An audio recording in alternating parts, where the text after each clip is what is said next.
Okay tell me something, ऐसा कौन है जो तुम्हें सबसे ज़्यादा प्यार करता हो? Like what you do, how you look, that person will love you. इस दर्द भरी दुनिया में तुम्हें कोई प्यार करे ना करे, वो तुम्हें ज़रूर प्यार करेगा।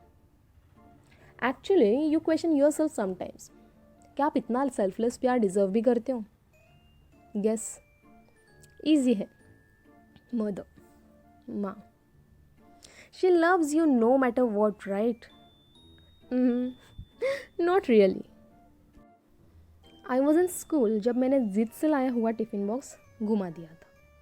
लाइक तीसरे ही दिन मैं घर पहुंचने तक बहुत रोई। एक तो ये मिडिल क्लास घर का ना अजीब सीन होता है। अगर तुम रोते हो तो तुम्हें 2 थप्पड़ मिलेंगे, एक रोने के लिए, एक रोने की वजह सुनकर। उस दिन मैं बहुत रोई। अगले दिन माँ मेरे साथ स्कूल आई। एम्बेरस करने के सारे हदें पार कर चुकी थी माँ उस दिन। क्लास के सारे लोग मुझे देख रहे थे। एक टिफ़िन ही तो था यार, नया ले आते, मैंने सोचा। तब प्योन अंकल हमें एक गुप्त कमरे में ले आए जहाँ बहुत सारे टिफ़िन्स और बॉटल्स थे, जिसे मेरे ही जैसे किसी बच्चों ने घुमाए थे। उनकी माँ तो नहीं आई थी ना स्कूल में। एनीवे, उन सारे बॉटल्स और टिफ़िन्स के बीच माँ found the one, my tiffin. एक तो ये माँ लोगों को ना घुमाए हुए चीज़ों को ढूंढने का एक अलग ही सुपर पावर मिलता है।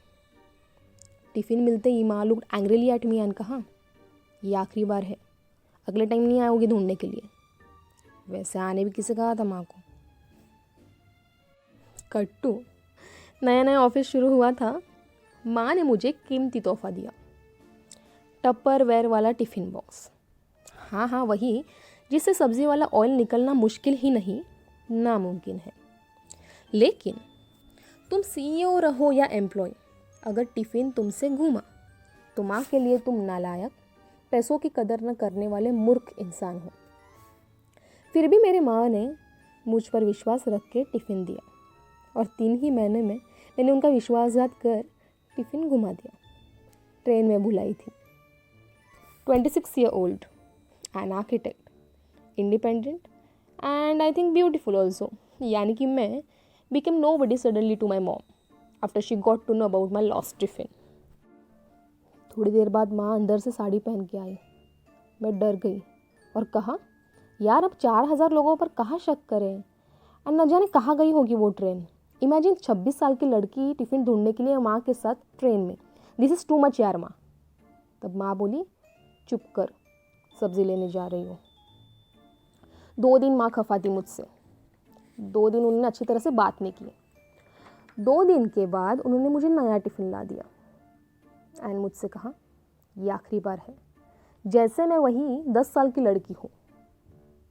अब मैं जब भी ट्रेन में जाती ना, टिफ़िन को हमेशा सीने से लगा कर रखती। ऑफिस में डेडलाइन शुरू थी। उस दिन मैं सबसे आखिर में ऑफिस से निकली। सारी लाइटें बंद करने लगी, तब एक डिम लाइट के डेस्क के नीचे मुझे कुछ दिखा। I saw something. गॉड, ऐसा लगा कि ये चीज़ मुझे हॉन्ट कर रही है। वहाँ था किसी का टपरवेयर वाला टिफ़िन बॉक्स। उस 1 मिनट में ना वो सारी चीज़ें याद आ गई जो हाल मेरी माँ ने मेरा किया था। शायद कोई टिफ़िन भूल गया था मेरे इधर। खैर नहीं होगी आज उस इंसान के घर पे, बेचारा या बेचारी। I took that tiffin with me, I washed, I felt sorry for that person the whole night and अगले दिन मैं उसे साथ ले गई ऑफिस में। फ्लोर के सारे एम्प्लॉयज़ के चेहरे पड़ने लगे कि कौन व्याकुल था अपने खोए हुए टिफ़िन को ढूंढने के लिए। But I felt. तब एक हेल्पर ने आके पूछा, किसी ने टिफ़िन बैग देखा क्या कल? बॉस का था, कल ऑफिस में ही भूल गए थे। मैं चुप रही। क्या कहती, सर तुम्हारा टिफ़िन मैं कल चोरी करके घर पे लेके गई, अब धोकर ला रही हूँ वापस। मुझे पहली बार बॉस के लिए बुरा लगा। बेचारे, माँ ने एग्जिस्टेंस ज़ीरो कर दी होगी उनकी। कहा ना, सीईओ रहो या एम्प्लॉय, अगर टिफ़िन तुमसे घुमा तो तुम वही नालायक हो अपने माँ के लिए, no matter what is your age. पर टिफ़िन तो वापस देना था। जब सब टी ब्रेक के लिए गए, मैं चुपचाप उनके कैबिन के बाहर टिफ़िन बॉक्स रख गई, एक नोट के साथ, बाद में शाम को I saw him collecting the tiffin with slightly smiling face.